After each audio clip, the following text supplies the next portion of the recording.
Warahmatullahi wabarakatuh. Perkenalkan, nama saya Alin Puspitasari dari kelas 1C dengan NIM 6670240095.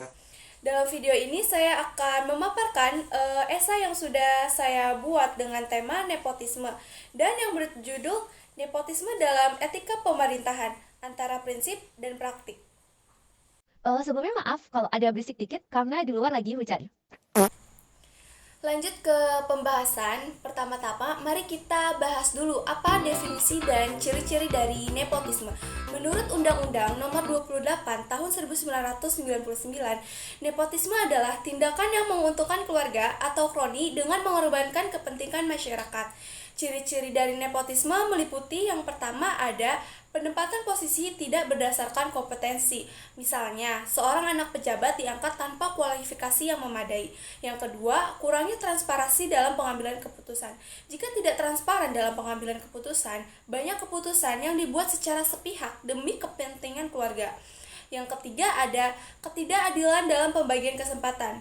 Contohnya, seorang kandidat yang kompeten diabaikan hanya karena posisinya yang telah dijatah untuk keluarga dekat atau pejabat lainnya, atau orang dalam biasa kita kenal. Dampak dari praktik nepotisme sendiri itu sangat merugikan. Dampak-dampak itu meliputi yang pertama, ada diskriminasi dalam pengembangan karir. Karena adanya diskriminasi, hal itu menurunkan motivasi individu yang sebenarnya berkompeten. Yang kedua ada konflik loyalitas. Nah, konflik ini pasti sering terjadi, terutama dalam organisasi di mana anggota keluarga saling mengawasi. Yang ketiga ada inefisiensi birokrasi. Nah, karena posisi dipegang oleh individu yang tidak kompeten, keputusan menjadi lambat dan tidak optimal. Yang keempat ada kesenjangan sosial. Di dalam nepotisme juga ada loh kesenjangan sosial. Hal itu muncul kecemburuan di mana masyarakat karena ketimpangan dalam pembagian sumber daya. Nah, selanjutnya mari kita lihat kasus Gibran Rakabuming Raka yang awalnya Gibran mencalonkan diri sebagai wali kota Surakarta dan berhasil terpilih meski mendapatkan kritik terkait politik dinasti. Namun, polemik ini semakin memuncak ketika ia diumumkan sebagai calon wakil presiden untuk pemilu 2024. Banyak yang mempertanyakan pengalaman dan kelayakan Gibran untuk posisi tersebut. Nah, dari sudut pandang etis sendiri, praktik ini memunculkan dilema besar. Secara hukum memang tidak ada larangan bagi keluarga pejabat untuk mencalonkan diri. Namun, secara etika, langkah ini dianggap melanggar prinsip meritokrasi dan keadilan.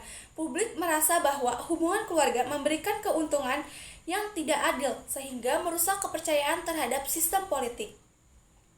Meskipun demikian, kita tidak boleh mengabaikan fakta bahwa Gibran telah menunjukkan beberapa capaian positif selama menjabat sebagai wali kota Surakarta. Ia berhasil meningkatkan kualitas pelayanan publik dan infrastruktur kota. Bahkan dalam debat politik, ia dinilai mampu untuk menjadi sebagai wakil presiden.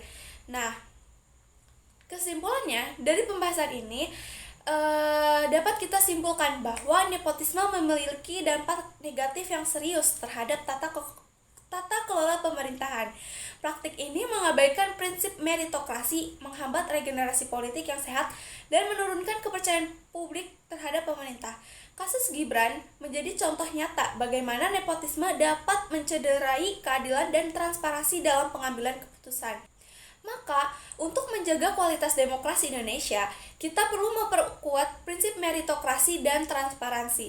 Pemerintah harus memastikan bahwa semua individu terlepas dari latar belakang keluarga mendapat kesempatan yang sama untuk berkontribusi sesuai kompetensinya.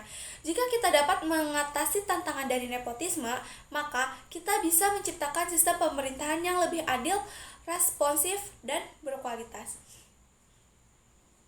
Cukup sekian dari saya.